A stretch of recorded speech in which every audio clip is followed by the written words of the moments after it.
بسم اللہ الرحمن الرحیم۔ حدیث کے درس کے لیے میں انہی روایتوں کا انتخاب کر رہا ہوں جن پر ہم اپنے اس سلسلے میں کام پورا کر چکے ہیں جس سے اب بہت سے لوگ آگاہ ہیں، یعنی علم النبی، فقہ النبی اور سیرت النبی کا سلسلہ۔ بہت مختصر طور پر میں عرض کر دوں کہ اب میں نے اپنی زندگی کے آخری کام کے طور پر حدیث ہی کا انتخاب کیا ہے۔ حدیث کے بارے میں یہ بات ذہن میں رکھنی چاہیے کہ رسالت مآب صلی اللہ علیہ وسلم کی نسبت کی وجہ سے اس کی بڑی غیر معمولی اہمیت ہو گئی۔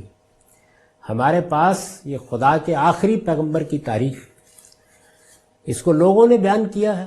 ظاہر ہے کہ اس کی کوئی ذمہ داری براہ راست رسالت مآب صلی اللہ علیہ وسلم پر عائد نہیں ہوتی، لیکن چونکہ آپ کے حوالے سے باتیں بیان کی گئی ہیں تو یہ اس پوری امت کے مطالعے کا موضوع بن گئی۔ یہی وہ ذخیرہ ہے جس سے ہمیں رسول اللہ صلی اللہ علیہ وسلم کا اسوہ معلوم ہوتا ہے، آپ کی سیرت، آپ کے سوانح معلوم ہوتے ہیں، اور اگر کسی موقع پر آپ نے قرآن کی، سنت کی کوئی تفہیم تبیین کی ہے تو وہ معلوم ہوتی ہے۔ میں یہ عرض کر چکا ہوں اور بار بار توجہ دلاتا ہوں کہ اس سے دین کے مشمولات میں کوئی اضافہ نہیں ہوتا، نہ کسی عقیدے کا اضافہ ہوتا ہے، نہ کسی عمل کا اضافہ ہوتا ہے۔ یہ یا تفہیم و تبیین ہوتی ہے، یا رسالت مآب صلی اللہ علیہ وسلم کے اسوہ حسنہ کا بیان ہوتا ہے، یا آپ کی سیرت و سوانح۔ تو ہم نے اس کو 3 حصوں میں تقسیم کیا، اس پورے کام کو۔ یہ کوئی 70,000 کے قریب روایات ہیں، علم النبی، فقہ النبی اور سیرت النبی۔ ابھی ہم علم النبی پر کام کر رہے ہیں۔ اس سلسلے کی یہ چند روایات ہیں جو میں آج آپ کے سامنے پیش کروں گا۔ عن عائشۃ قالت قدم رسول اللہ صلی اللہ علیہ وسلم من سفر قالت فعلقت على باب کرامہ فیہ الخیل اولات الاجنحہ قالت فلما راہ رسول اللہ صلی اللہ علیہ وسلم قال انزیہ فنزعتہ۔ سیدہ عائشہ رضی اللہ عنہ کا بیان ہے کہ رسول اللہ صلی اللہ علیہ وسلم کسی سفر سے واپس تشریف لائے تو میں نے اپنے دروازے پر ایک سرخ پردہ لٹکا رکھا تھا۔ اب یہ کہ یہ رسالت مآب صلی اللہ علیہ وسلم کے واقعات ہیں، لوگ بیان کر رہے ہیں، یعنی سیدہ بیان کر رہی ہیں، سیدہ سے سن کر کوئی اور صاحب بیان کر رہے ہیں، ان سے سن کر کوئی اور صاحب بیان کر رہے ہیں، تو ہمارے پاس یہ نہایت قیمتی دولت آ گئی۔ یعنی حضور کے معمولات کا ذکر ہو جاتا ہے، آپ کہیں سے آئے ہیں، آپ نے کیا کیا، آپ سے کوئی بات پوچھی گئی، آپ نے کیا جواب دیا، تو بڑی عظیم دولت ہے جو اس طرح ہمیں ملی ہے۔ سیدہ عائشہ رضی اللہ عنہ کا بیان ہے کہ رسول اللہ صلی اللہ علیہ وسلم کسی سفر سے واپس تشریف لائے تو میں نے اپنے دروازے پر ایک سرخ پردہ لٹکا رکھا تھا جس میں پروں والے گھوڑوں کی تصویریں تھیں۔ وہ کہتی ہیں کہ آپ نے جب اسے دیکھا تو فرمایا اس کو اتار دو، چنانچہ میں نے اسے اتار دیا۔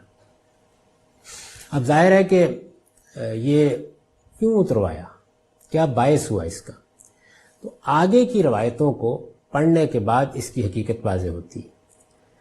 پروں والے گھوڑوں کی تصویریں، تصویروں والے پردے، منقش چادریں، اس طرح کی کچھ چیزیں زیر بحث آئیں گی روایتوں میں کہ رسالت مآب صلی اللہ علیہ وسلم انہیں ناپسند فرما رہے ہیں۔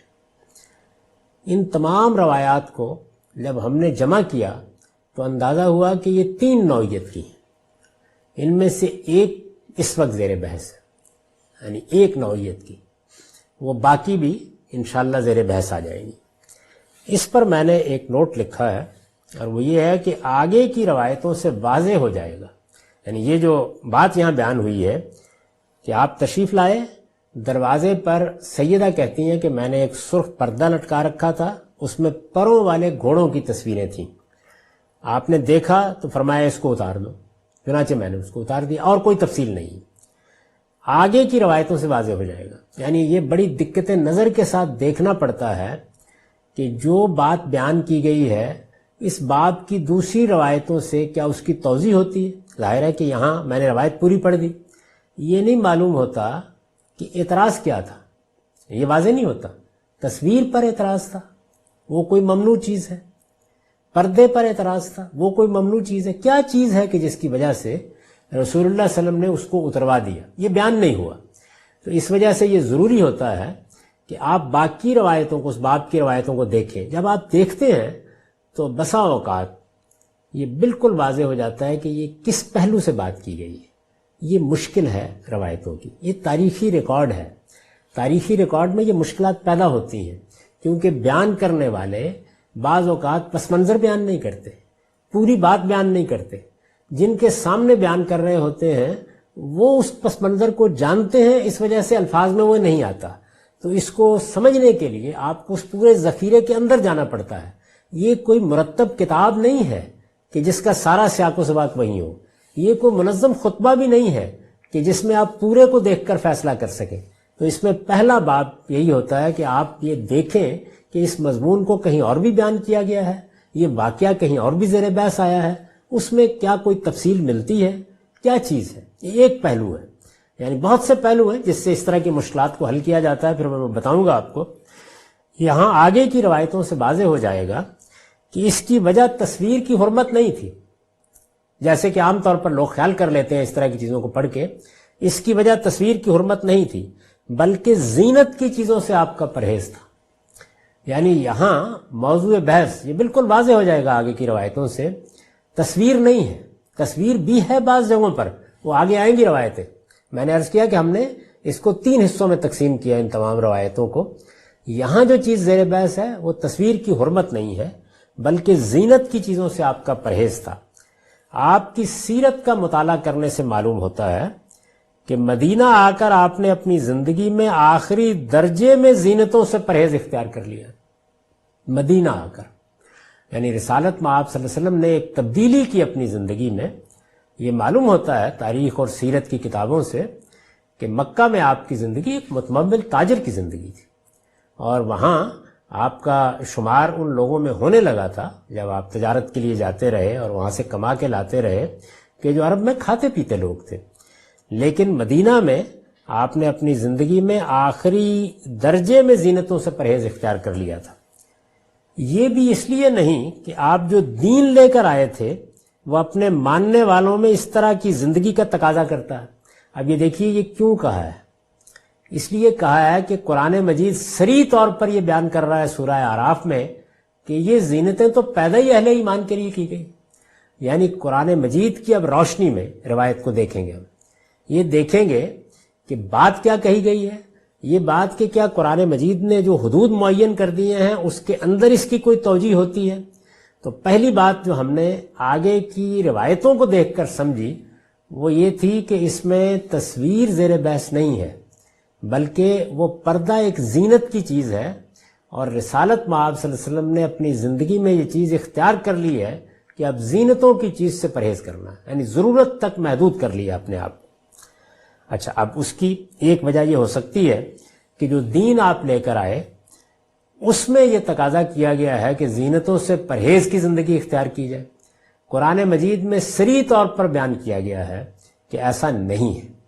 قرآن مجید یہ کہتا ہے کہ ان سے پوچھو کہ من حرم زینت اللہ التی اخرج لعبادہ، یعنی دین کا نقطہ نظر قرآن نے واضح کیا ہے.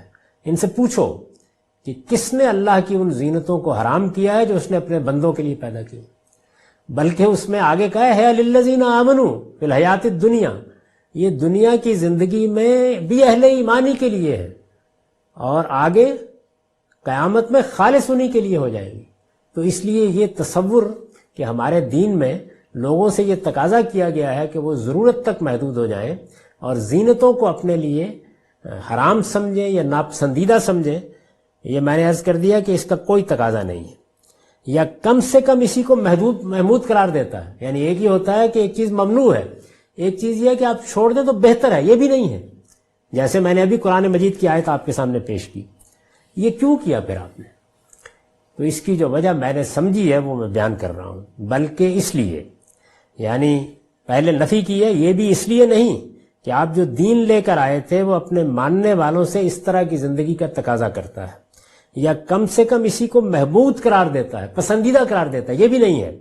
بلکہ اس لیے کہ نبوت کے ساتھ اب آپ ریاست مدینہ کے حکمران کی حیثیت سے معاملات کے ذمہ دار بھی ہو گئے تھے. یعنی آپ کی زندگی میں جو تبدیلی مدینے میں آ کر ہوئی وہ یہ کہ ایک دائی، خدا کے پیغمبر، سراج منیر کے بعد اب گویا وہاں کی حکومت آپ کو منتقل ہو گئی، اور اس ریاست کے شہریوں میں ایک بڑی تعداد ان مہاجرین کی تھی جو اپنا گھر بار چھوڑ کر مدینہ منتقل ہو رہے تھے، یعنی ایک بڑی ایمرجنسی کی صورتحال تھی، جگہ جگہ سے لوگ اپنے گھر چھوڑ کر آ رہے تھے، ان میں سے بعض کی آپ نے انصار کے ساتھ مواخات قائم کر دی، یعنی جتنے لوگوں کی ممکن ہو سکا۔ آپ تصور کیجئے ذرا، جب مہاجرین آ جاتے ہیں تو کیا ہوتا ہے، ہم تو کیمپ بنا دیتے ہیں، تو رسالت مآب صلی اللہ علیہ وسلم نے بعض کی تو مواخات قائم کر دی، بھائی بنا دیا، اور اس طرح ایک ایک انصاری پر ذمہ داری ڈال دی کہ وہ ان کا خیال رکھے۔ لیکن ایک بڑی تعداد اس کے باوجود باقی رہی جو مسجد کے ایک چبوترے پر رہنے کے لیے مجبور تھے۔ یہ وہ لوگ ہیں جنہیں اصحاب صفہ کہا جاتا ہے، یعنی ہمارے ہاں اصحاب صفہ کا تصور بھی صحیح نہیں ہے۔ یہ ایک مہاجر کیمپ تھا، مسجد ہی میں ایک چبوترے کے اوپر گویا لوگ زندگی گزار رہے تھے، ہجرت کر کے آ گئے ہیں، مواخات کی بھی کوئی صورت نہیں پیدا ہو رہی، معاش کا بھی ابھی کوئی ذریعہ نہیں ہے، تو یہ لوگ تھے کہ جو وہاں تھے۔ قرآن نے للفقراء الذین احصروا فی سبیل اللہ لا یستطیعون ضربا فی الارض، یہ بقرہ کی آیت ہے کہ الفاظ میں انہی کے لیے لوگوں کو انفاق کی ترغیب دی ہے۔ یہ کہا ہے کہ وہ لوگ جو خدا کے راستے میں گر گئے ہیں اور کوئی راستہ نہیں پا رہے کہ جا کر سفر کریں، تجارت کریں، ان کے پاس کوئی اسباب نہیں ہے، تو ان کے لیے خرچ کرو، یہ محتاج ہو گئے ہیں۔ مہاجرین کی آمد کا یہ سلسلہ فتح مکہ تک جاری رہا، چنانچہ اس سارے عرصے میں آپ نے، اس سارے عرصے میں، یہ ہے وہ کلید، کیوں ایسا کیا آپ نے؟ چنانچہ اس سارے عرصے میں آپ نے اپنے اور اپنے گھر والوں کے لیے زینتوں سے پرہیز کی یہی زندگی اختیار کیے رکھی، یعنی فتح مکہ تک آپ کا یہی طریقہ رہا ہے۔ جب پھر خیبر فتح ہوا اور پھر آپ کے خاندان کے لیے اور آپ کے لیے کچھ املاک مقرر کر دی گئی، اس وقت تک یہی صورت رہی، اور پھر لوگوں کے حالات بھی ٹھیک ہو گئے، اور اس طرح مسلمان حکمرانوں کے لیے یہ اسوہ قیامت تک کے لیے قائم کر دیا۔ یہ حضور نے نمونہ قائم کیا کہ رفاعیت کے زمانے میں وہ داؤد و سلیمان علیہ السلام کی طرح بے شک سرہم ممرد قواریر تعمیر کریں۔ سیدنا سلیمان کے محل کے بارے میں یہ قرآن کے الفاظ ہیں، یعنی جس میں گویا شیشے کا محل بنا دیا گیا تھا۔ تو میں نے عرض کیا ہے کہ رفاعیت کا زمانہ ہے، یعنی خوشحال ہے قوم، کوئی ایمرجنسی نہیں، کوئی مسائل نہیں ہے، تو آپ محل تعمیر کیجئے سیدنا سلیمان کی طرح، اور ان میں بادشاہوں کی زندگی جئیں۔ مگر جب ان قوموں کے ذمہ دار بنا دیے جائیں جن کے غربا اپنے بچوں کی تعلیم، علاج، معالجے اور 2 وقت کی روٹی کے لیے ترستے ہوں، تو ان کی زندگی اسی طرح فقیرانہ ہونی چاہیے۔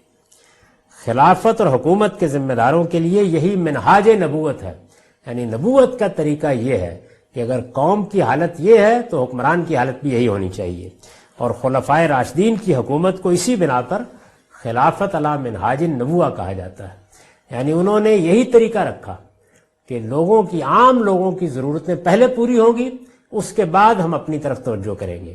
اور یہ آپ کو معلوم ہونا چاہیے کہ ایک اسی طرح کی ایمرجنسی کی صورتحال ہے جو ایک لمبے عرصے تک رہی، اور پھر آہستہ آہستہ حضرت عثمان کے زمانے میں کچھ تبدیلی آنا شروع ہو گئی۔ تو اس طرح گویا میں نے اس بات کو واضح کرنے کی کوشش کی ہے کہ نہ یہ ہمارے دین کا تقاضا تھا، نہ یہ چیز عام زندگی میں محمود قرار دی گئی ہے، آگے بھی واضح ہو جائے گی یہ بات۔ یہ رسالت مآب صلی اللہ علیہ وسلم نے ایک اسوہ قائم کیا کہ حکمران کو کیا کرنا چاہیے، خاص طور پر اس صورتحال میں جب اتنی بڑی تعداد میں مہاجرین کی ذمہ داری ہو اور ان کے پاس کھانے کے لیے بھی کچھ نہ ہو، تو آپ نے بہت سختی برتی، اور یہ وہ بے نظیر اسوہ ہے، بے مثال نمونہ ہے جو قیامت تک کے لیے آپ نے قائم کر دیا۔ اس بات کی روایات آگے آئیں گی اور یہ حقائق مزید واضح ہوں گے۔ وآخر دعوان الحمدللہ رب العالمین۔